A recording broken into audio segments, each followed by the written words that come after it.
said I was in for about 4 weeks. Mm-hmm. She in the same hospital? Yes, she was in the children's ward. And had you seen her? Yes. Okay. And once I was out of traction, well, John used to come in and see me every day with the girls. Mm-hmm. And once I was out of traction, he used to put me in the wheelchair and we would go to one of the snack bars, have a cup of tea. When it was nice, he took me outside so I could have a cigarette into the garden, in the courtyard. Get over it. Okay. Even when it was raining, I used to go to the courtyard and have a cigarette, because we used to sit in the greenhouse. So can you remember when Louise saw you for the first time? Vaguely. Still drugged at that Yeah, point? I just remember her telling me she thought I was dead. Okay. So you were there for 18 weeks? Yes. While I was in the hospital, well, once I was in the wheelchair, John had to take me out twice. I had to go to the lawyers because I was being prosecuted for dangerous driving. And also we were given a house in Davidson Way, and we had to go and see it. Where's Davidson Way? Knightsbridge in Livingston. Still in Livingston? Yeah. Okay. And when we got there, the bedrooms and the bathroom and everything was up the stair. So it was a palaver getting me up the stairs with this full length. So you actually still, in that condition, were having to go up and down stairs? Yes. Well, I had to go up the stairs with my bum. Right. John Kind used of shuffle your way up. Yeah, John used to hold my leg, Mm-hmm. and I went up one stair at a time. Mm. But I devised this new way of getting down when he was in his bed. They gave me a Zimmer frame. What's that? It's a metal frame that you hold onto with both hands, and you sort of move it along in front of you. Like a walker? Yes. Mm-hmm. And I found out that if I sat on the top stair and I turned it upside down and put my leg on with the plaster on top of it, I could go down the stairs and my leg just slid. Oh. So I could go down the stairs and make tea. John used to go berserk, but I used to do it anyway. See, nature always finds a way. It was just if I needed to go back up the stairs, because that's where the bathroom was that the problem started. You only had a bathroom upstairs? Yes, Would have been yeah, it was only the living room and the kitchen that was downstairs. And eventually they put a stair lift in, an electric chair to get me up and down the stairs. How long were you in that house for? From August 92 until December 99. 7 years? Yeah. Of up and down those stairs? Wow. It was about a year before they gave me the stair lift, wasn't it? Wow, that must have been a real challenge. It was. Yes, it was. So you were there, and then about 7 years later, you moved to here? Yes, this is a Margaret Blackwood housing for the disabled. I waited about 2 years for this house. So how does that process work? My occupational therapist got me a form for Margaret Blackwood because they did housing for the disabled. And I had had my name down in Livingston for about 5 years. And there just wasn't any houses. And someone came to see me. And then it was in November 99 that they wrote and offered me this house. So we only had about 3 weeks to get in. They wanted us in right away. So we actually moved into this house on the 10th of December 1999. That's nice, so just in time for Christmas. I'm glad you think so. Well, I'm just thinking it must have been a revelation to be able to get around, and things must have been a bit easier for you when you moved. Well, it was all on the level. Except that you had to unpack and put stuff away. Yeah. But when we were still in Davidson Way, it was in June 95 that I was diagnosed with a breast cancer. So June wasn't a good year for me. Right. It wasn't a good month. 95 wasn't? Yes. Okay. Well, it was June 92 I had the accident. car crash. Right. June 95 they diagnosed me with breast cancer. So I dreaded June 98 swinging itself round. So what happened, take a step back, when you got diagnosed? Well, we were going out. I was in the bath. I found a lump. Went to the doctors on the Monday. who said I needed to go to the hospital. Mhm. I went to the hospital the Tuesday of the following week, and they did a needle biopsy. Mhm. Was Went fun. back. That's fun. Yeah, went back on the Thursday for the results, not expecting them to say anything. Mhm. And well, we had to go out. John was in the waiting room. I wouldn't let him go in with me because I thought it was nothing. Right. And after he said it was cancer. That was it. I don't remember too much of what he said after that. Mhm. They went out and got John, and I had to go back to the hospital. And no, I'm telling a lie. It was the Thursday I went for the needle biopsy, and I had to go back on the Tuesday. And I was at the hospital Wednesday, Thursday, Friday, in on Sunday, operated Monday. Mhm. I was in for a week. And the first week in August I started the radiotherapy treatment, which involved going to the Western in Edinburgh every day for 6 weeks Wow. for radiotherapy treatment, and then 6 monthly checkups. Mhm. You still doing those checkups? Yes, last one's this year, Mhm. November. So that was a tough year. Yes. So, I mean, were the kids aware of that? Did you talk to them about it, or? Yes, I did tell them. Uh-huh. Did they understand? Yes. Mm-hmm. So life changed again a wee bit at that point. Yes, it did, because Louise thought it meant I was going to die. Mhm. Well, so did I. As soon as he said cancer, that was it. Mhm. I asked him how long I had. It didn't occur to me they could just take it out and that would be Yeah. it, you know. So the operation was a success, They did a lumpectomy, which Okay. involved removing the lump right? and my lymph glands. Okay. And from that point on, Everything's been there fine. was a clear, Yeah. Hmm. beautiful. Okay. And from that point, then that was in what, 95? Yes. Okay, so then it was basically 4 years after that when you moved out here to Armadale. Yes. Okay. And then obviously this beautiful house you've got here right now has made life a little bit easier for you in terms of just getting around and. Yes, it has. Because everything's on one level. Mhm. It's made a big difference. Good. And how about, when did you next get back in a car after your accident? That kind of interests me.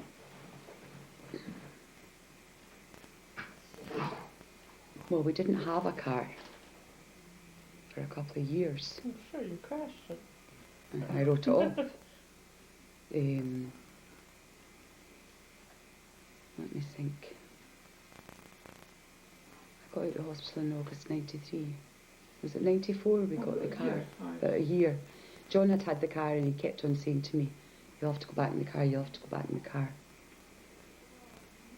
As But a I was passenger? nervous. Yeah. No, I'd been in the car as a passenger. He was Okay. talking about behind the wheel. Right. But one morning, John had been night shift. The girls were at school. I decided to go to Safeway on my own. That's scary. But I was less scared than I think I would have been if John had been in the car. Oh yeah. I It was told you. easier to do it on my own. Yeah. I thought if I couldn't do it on my own, then I wouldn't be able to do it at all. Was that car a manual? Yes. So, Just the other day I had to drive back to Glenrothes by myself, and he said, "Well, do you want, on the way into town, do you want to drive with me in the car?" I'm like, no, I'll do it on my own.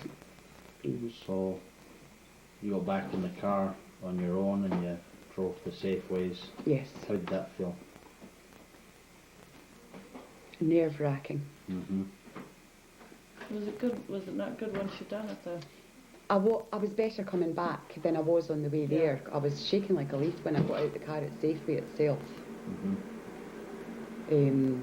But on the way back I was fine, and I never looked back. Yeah. That's great. I think it was a case of, it was like falling off a horse, I suppose. If you don't get back home, Right. Yeah. then you'll never do it. It's just that first time doing it.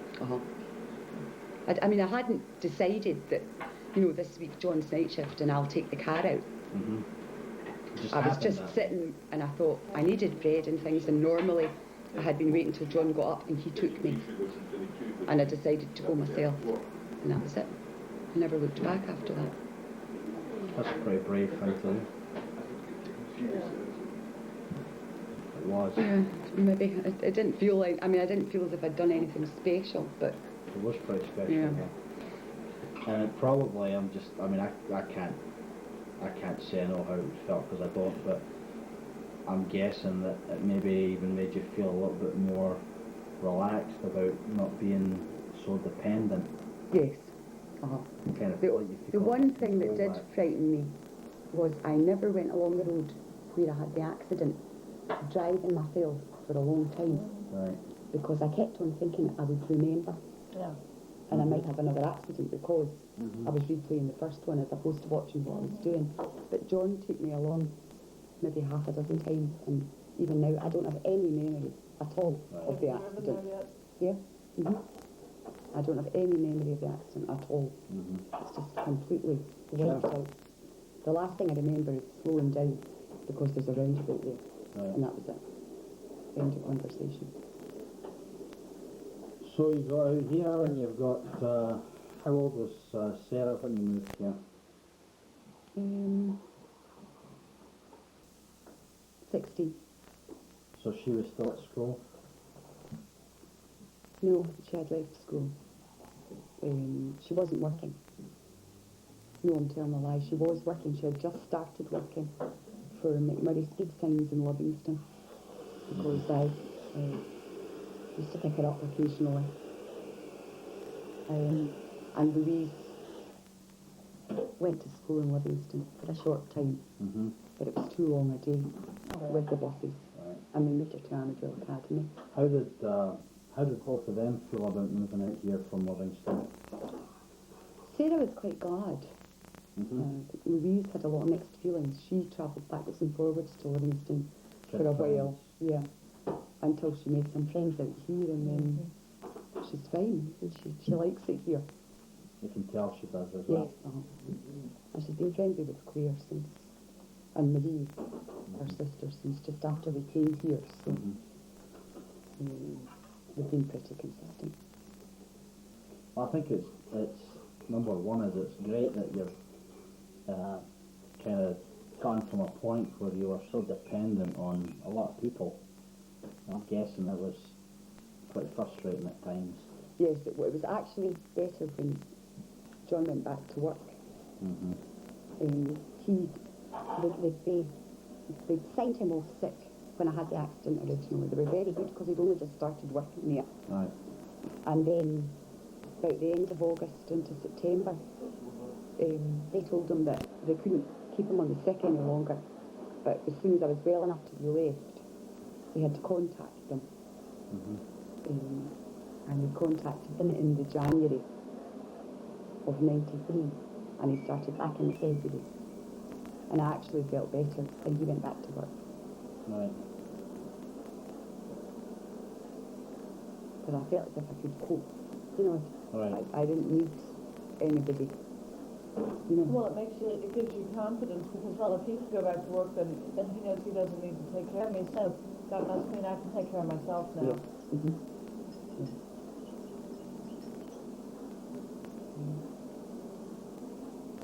If you have somebody to take care of you, you kind of feel like you have to have them take care of you. Well, it was like when I was in the wheelchair. I mean, it would have been so easy just to sit back in the wheelchair and say, I can't do it. But I've never been like that.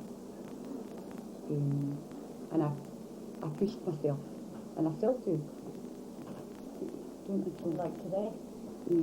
I mean, I do.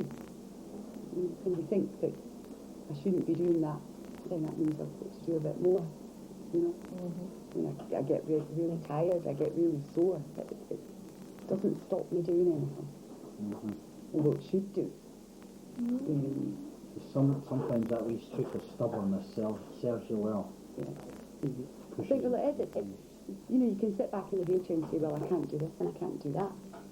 Or you can get on with it, basically. Right. The girls were still young, I didn't want to be And there's a lot of things I can't do, don't get me wrong. Mhm. But we used to walk a lot. I can't do that anymore. Mhm. You know, I mean, and as I was saying to Sally earlier, if we go out, there's Jaffa cakes there, John. I can't walk as fast. And it's really frustrating when I've got to be in the wheelchair. And I feel like a kid in a buggy Mhm. getting pushed around. I do get quite upset sometimes. You know, the nice thing is, though, that even if, when all's said and done, if it had worked out differently and you were going to be in that wheelchair, the fact is it could have been a lot different, Oh, and you yes. might not have even had the opportunity to sit in a wheelchair and see the things you've seen and That's still right. see your kids and your Mhm. husband and, Yeah, that's true. you know, and you know, the glass being half full, it's still a case of, it's really just a case of there's maybe some restrictions on what you do. That's correct. Mhm. But when all's said and done, you can still see the sun come up, and, That's true. It could have been a lot worse. you know, certainly wasn't an easy thing by any stretch, but I'm wondering how many millions of people never even had that opportunity. Yeah, that's true. Well, it's still cool to have you as my sister. Oh, thank you. It was a dream. You know, there's some times that I think to myself that how lucky I am, because I haven't been home for 14 years, and there's a lot of things that could have happened in 14 years. And for me, my perspective is, I suppose I've kind of always thought, what will I do if I get that call in the middle of the night? Yes. And so far away, and that type of thing. Yeah. And it puts things in different perspective, and That's true. that's why, you know, the chance to come here and bring my kids here, who you never met, That's true. Mhm. and that's another little thing I look at is, hey, maybe if things had taken a little different twist, you would never have met my kids. That's right. And I think to myself, how, you know, being selfish about it, I suppose, is, you know, how would I have felt if I'd had these two beautiful kids and they'd never had the chance to meet my family as a whole, Yeah, which they're going to have the chance to do on this trip. that's true. Mm-hmm. And even, No. I mean, today, this is, you know, the year 2000, 30 years ago, if you'd have been in the wheelchair, it would have been a lot more difficult getting around. I mean, they've got the wheelchair ramps at the curbs now. 30 years ago, they didn't, That's true. you know. Mhm. They have handicap-friendly houses now. 30 years ago, they did not. That's right. Mm-hmm. You know, they've made progress. They've got elevators that they never used to. You could have gotten up to at least the foot of the Wallace Monument if you wanted to. Mm-hmm. You know, you can do a lot of things now that you just couldn't have done. So I mean, at least if you have to have something happen, to have it happen now versus, Yeah. you know, back then we've got technology now that we can fix things, and like the breast cancer and the, you know. Mm-hmm. So let me ask you a question, and I don't know that anybody else could answer this. I think when something's taken away from you, I think there's the opportunity that something else kicks in, if you know what I mean. Like they'll say, if somebody loses their sight, their hearing improves. If somebody, you know, loses the ability to taste, then their smell intensifies. There just seems to be a different strength that comes through. What do you feel, if anything, that you had something taken from you? Do you feel that there was something that replaced it? Or that maybe compensated for it. Mm. I don't know. It made me more determined than it was That's before. absolutely what I picked up on, Don. Yeah. Because whereas before you Absolutely. were depressed, and now you're like, I'm not going to do that. I'm going to go out and push myself, and Mm-hmm. you know. I'm still depressed. I could hear, Don, But just sheer determination. My perspective is that I never saw it, but I could hear it, and I could hear the strength coming out in you. And I can tell you, just my perspective is, I think you're a very, very strong person. I'm not sure. I mean, I grew up with you, and I'm, you know, you were always enterprising and self-sufficient, and but there's a strength now. It's like you're a very strong person, and sometimes that's tough to see. And sometimes you're in the middle of the forest and you can't see the trees, but standing on the outside of the forest looking in, I can see that there's just the strength that you've got in there.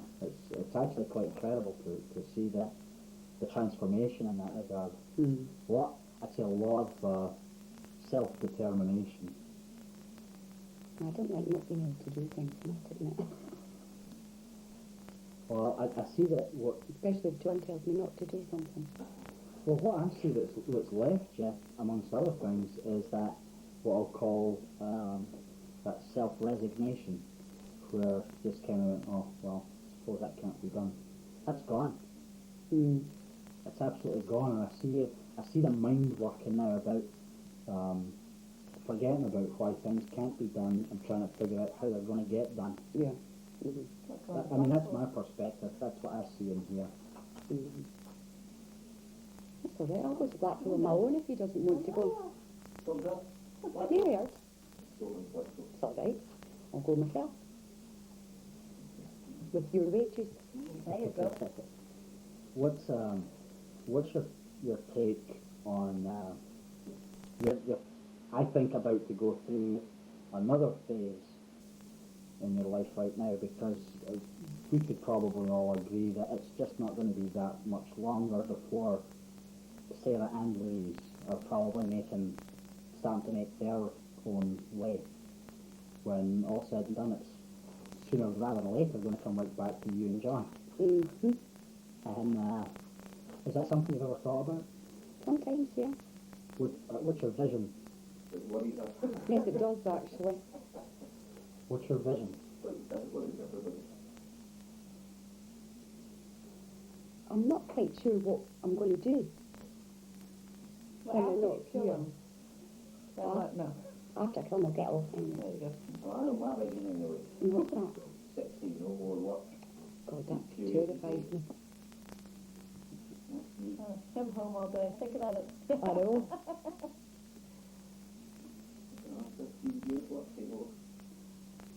If you live that long. Can be arranged. I can't see him being retired. I can't. He'll drive me I'll nuts. kill him. Yeah. I'll kill him. Every time he gets tidied up, John decides to make a mess. That's his goal in life, to upset my happiness. So what's your vision of, Sarah's almost there, and Louise is probably going to come faster than we'd all like to think about, but have you thought that far ahead? Not really. Just I kind of try taking not to as it think comes. about it. Sure. Probably not a smaller house. Not eligible to get a smaller house. No, I don't think I would move from here. I like this house. Yeah. Mm-hmm. I'm not very sure what I'm going to do all day, Mm-hmm. You're going to fill up their rooms with dolphins. probably.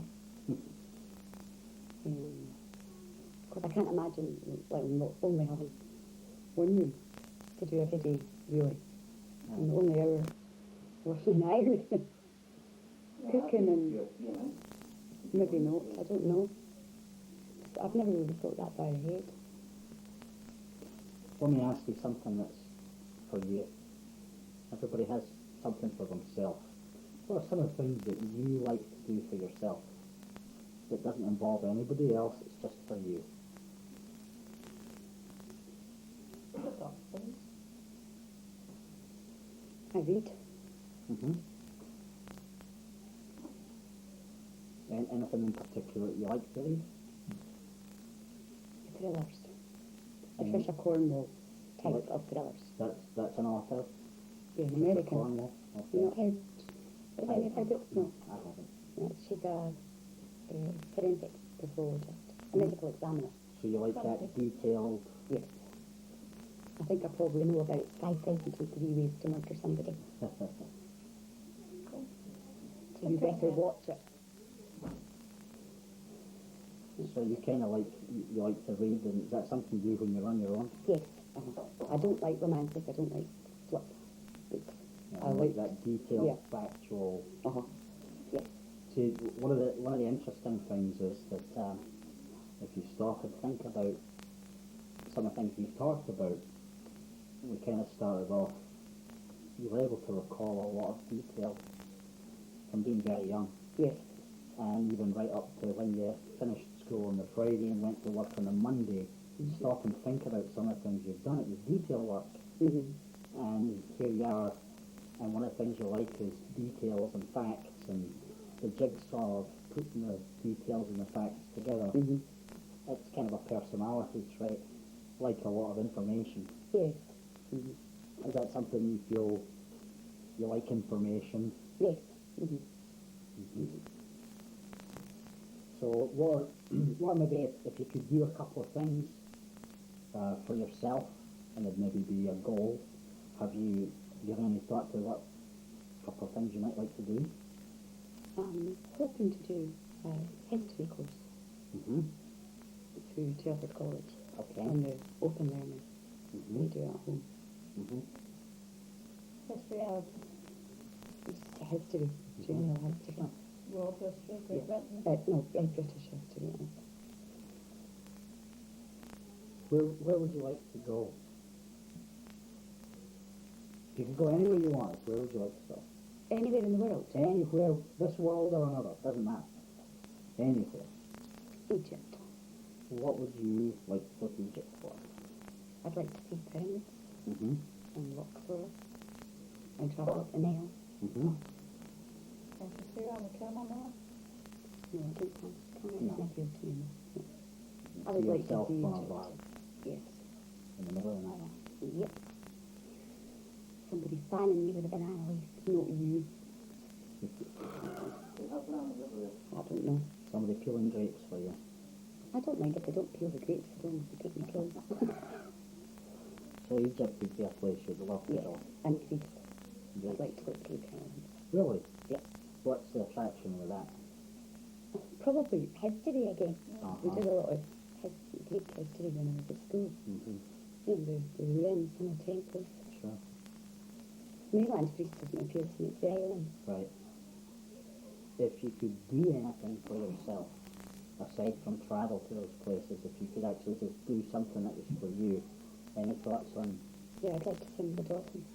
that would be awesome. That would be absolutely awesome. We'll do that in the Greek Isles and kill 2 birds with one stone. Yeah, I would like to. There's a place in Israel called El Lassa, and they've got a dolphin sanctuary there. Mm-hmm. You can go there. That'd be cool. Before we finish up the interview, I mean, it's apparent to anybody that knows you a little bit that you have this I'm going to call it a bond with dolphins.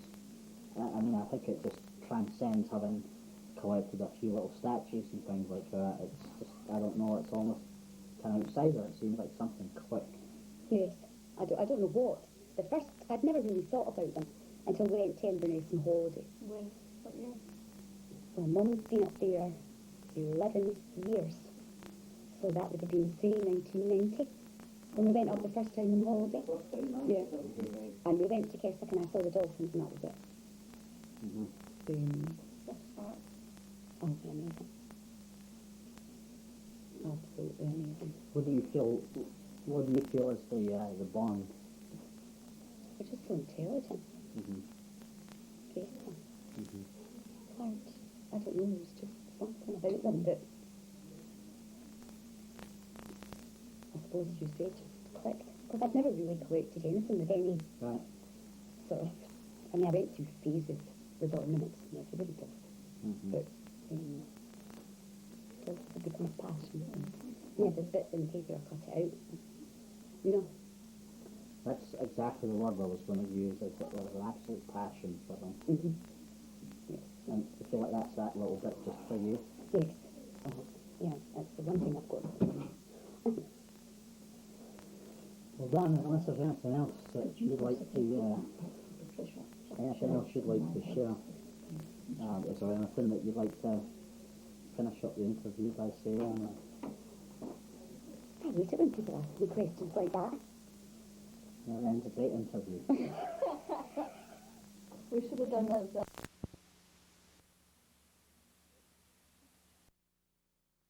Bayside Heather an institution thing. This is a cute little pond here. Somewhere over there. There's the rest of the pond.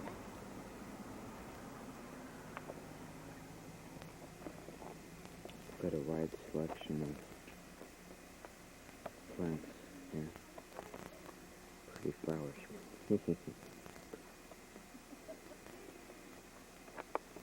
There's Heather next to Heather. Fine.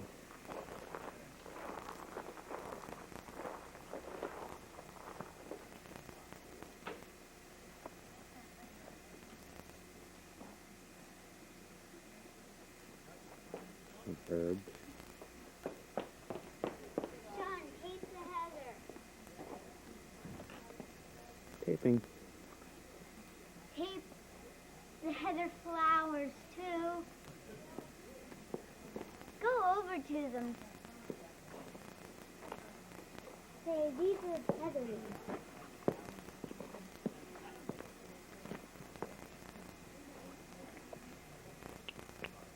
This looks like it's white feather. It is white heather. It looks purple, too, when it grows. Purple heather. And Here's pink. a pale heather. Well, the tail heather is mine. Let's see what they're up to.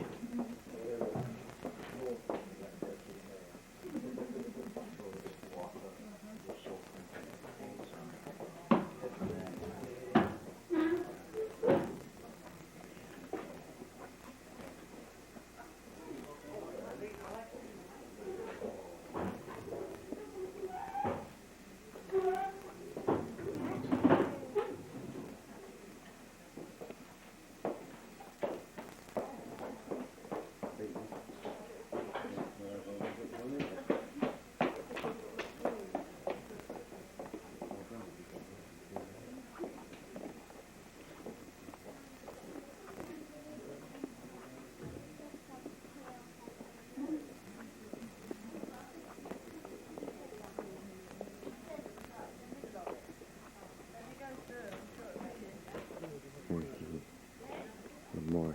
Huh?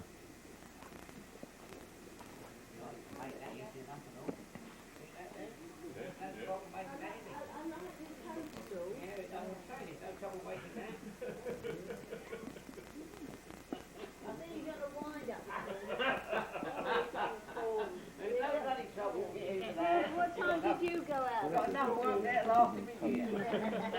They're wishing well.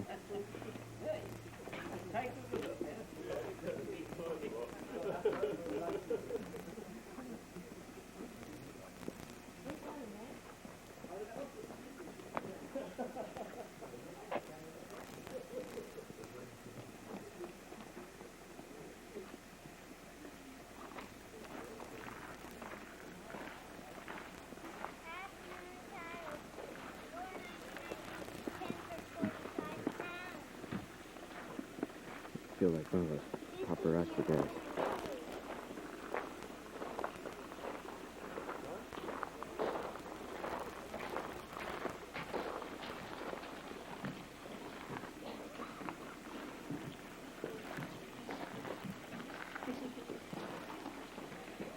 The Heather Story Exhibition.